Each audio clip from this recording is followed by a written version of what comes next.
Hello everyone, আমি প্রিয়াঙ্কা দে টাউটিরা। আজকে যে টপিকটা নিয়ে কথা বলবো সেটা হচ্ছে জ্ঞান। প্রথম কথা হচ্ছে জ্ঞান সবার কাছে আসে না। সেকেন্ড কথা হচ্ছে জ্ঞান সবাই নিতেও পারে না।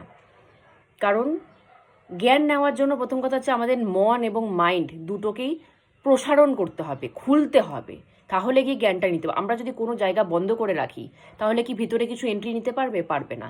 তো আমাদের যদি জ্ঞানটাকে নিতে হয় সেটা ডিরেক্ট ইউনিভার্সের থেকে হোক বা কোনো মানুষের মুখের দ্বারা হোক, কোনো কিছু যদি জ্ঞান আমাদেরকে নিতে হয় আমাদেরকে নিজেদেরকে ওপেন করতে হবে, প্রসারণ করতে হবে। যদি সংকুচিত করে রাখি, নিজেকে টাইট করে বেঁধে রাখি, তাহলে আমরা কোথার থেকেও জ্ঞান কিন্তু গ্রহণ করতে পারবো না। কিন্তু আমরা যদি নিজেকে খুলে দিই তাহলে কিন্তু আমরা ইউনিভার্সের থেকেও ডিরেক্ট জ্ঞান পাবো, মানুষের দ্বারাও জ্ঞান পাবো।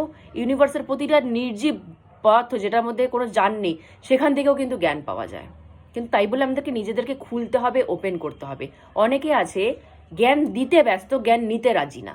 মানে আমি আমারটা বলবো, কিন্তু কেউ কিছু বললে সে সেটা নেবে না, সে অন্যের কথা শুনবেই না। কিন্তু অনেক কিন্তু অরিজিনাল যারা জ্ঞানী মানুষ না, তারা নিজেরা চুপ থেকে অন্যের কথা শুনতে বেশি ভালোবাসে। কারণ তারা এটা ভাবে যে কেউ যদি আমাদেরকে দুটো লাইন জ্ঞান দেয়, সেই জ্ঞানের সাগরে আমি নিজেকে ডোবাতে পারবো। নিজেকে ডোবালে পরে সমুদ্রের মাঝখানে যখন আমি নিজেকে ডোবাবো, তখনই বোঝা যাবে যে সমুদ্রের নিচে কত মণিমুক্তা আছে। যতক্ষণ আমি না ডোবাবো নিজেকে, ততক্ষণ কিন্তু আমি ভেতরে কতটা মণিমুক্তা আছে আমি উপর থেকে দেখে কখনো বুঝবো না। তো জ্ঞানী মানুষ সবসময় না সব দিক থেকে জ্ঞান চায়। যে একটা জড় পদার্থ, আমার সেটার থেকেও কিছু শেখার আছে। একটা মানুষ কিছু বলছে আমাকে, সে 2 লাইনই বলুক, সেই 2 লাইনের মধ্যে যদি আমি নিজেকে ঢুকিয়ে নিতে পারি, সেখান থেকে 10 লাইনের জ্ঞান আমি বের করে আনতে পারবো। তো জ্ঞানীরা সবসময় এরকমই হয়, যাদেরকে 2টো লাইন দিয়ে দাও তারা 10টা লাইনের জ্ঞান বের করে দেবে। কিন্তু যারা জ্ঞান নিতে আবার রাজি না, আমার মনে হয় তারা লাইফে সব থেকে বেশি মূর্খ। তারা শিক্ষিত হতে পারে কিন্তু তারা সব থেকে বেশি মূর্খ, যারা জ্ঞান নিতে একদমই রাজি না।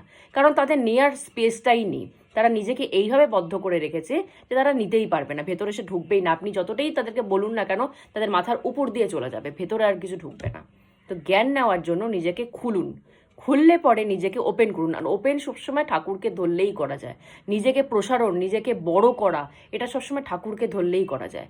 কেউ নিজে ছোট হয়ে আছে তার মানে ঠাকুর তার সাথে নেই, ঠাকুরকে সে ধরতে পারেনি। ঠাকুরকে যেই ধরবে সেই সাথে সাথে বড় হয়ে যাবে, ওপেন হয়ে যাবে, তখনই তার কাছে জ্ঞান আসা স্টার্ট হবে।